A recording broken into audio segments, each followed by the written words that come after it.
Our next challenger has been with Toastmasters since 2018.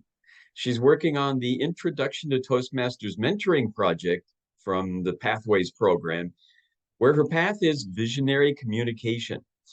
Over the next 5 to 7 minutes, she's going to share her business challenge with her speech title, Coach, Consultant, or Mentor? Deciding on my next stream of income. Please help me welcome Toastmaster Taya Reed.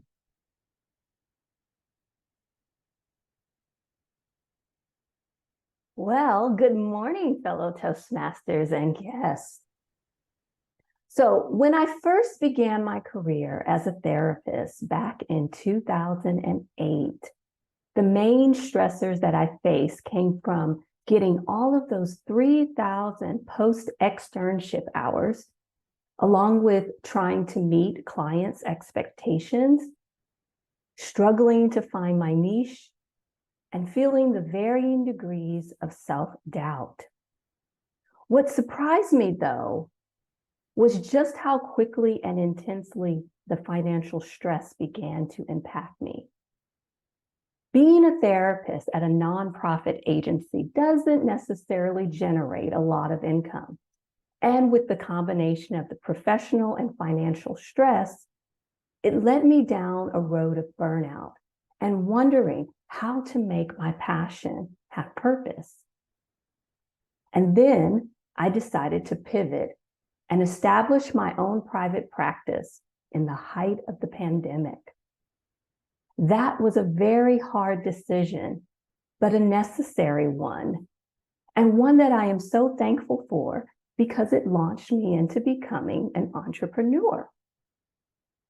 I am the founder of Sound House Therapy, and along the way, I began a podcast with my birth mom, Roz. Today, though, in my third year of private practice and rounding out my first year as a podcaster, I am considering what's next. And that's why I started exploring how to develop another stream of income. As I researched this more, the benefit of diversifying my work became abundantly clear. It is freedom. Freedom from the weight and uncertainty of financial stress. Freedom from the heavy demands of a constant and overflowing caseload.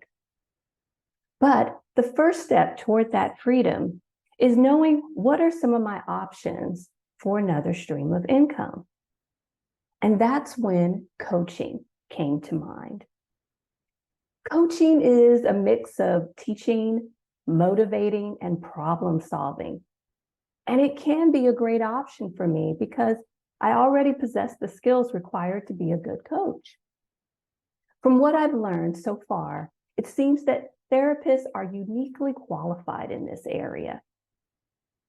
And I do believe that I bring a certain level of quality and professionalism that's hard to match. And yes, there are certification programs, which I've been looking into, but it doesn't seem like it's a necessity to get started. My focus would be to specialize in adoption. This would give me that specific niche and would allow me to build credibility in a specific topic from which I have a lived experience. Now, the second thing that came to mind is providing supervision, or what I would tag here as mentoring. Providing mentoring would allow me to give back to up-and-coming therapists. And it was something that I did when I worked at a group practice. Because all of my sessions are done virtually, the accessibility of being a supervisor/mentor would be fairly easy, and I could market myself in such a way to draw those potential associates. When I reflect on my own career of what I was exposed to as a mentor, it was in the form of a supervisor.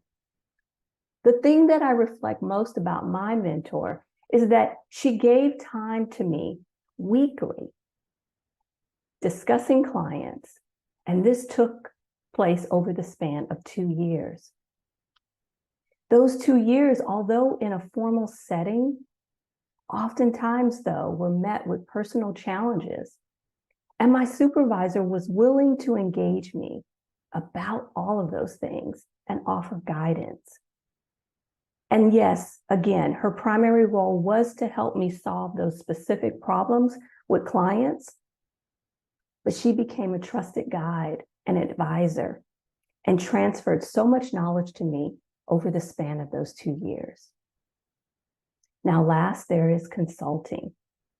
And consulting requires that you have a certain level of expertise with a specific population.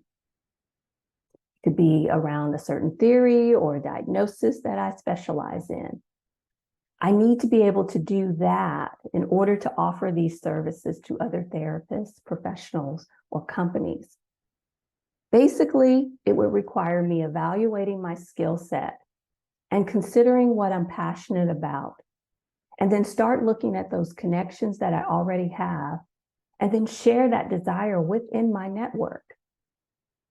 From what I've read, this could be a bit harder initially to dive into because I would need to demonstrate my expertise in something. Consulting, though, could be a great way for me to make further connections in my community and therefore build that credibility. So there you have it, fellow Toastmasters. 3 possible streams of income: consulting, supervision, or what I tag as mentoring, and then coaching. Which option should I lean into as the next additional stream of income? Thank you, Mr. Toastmaster.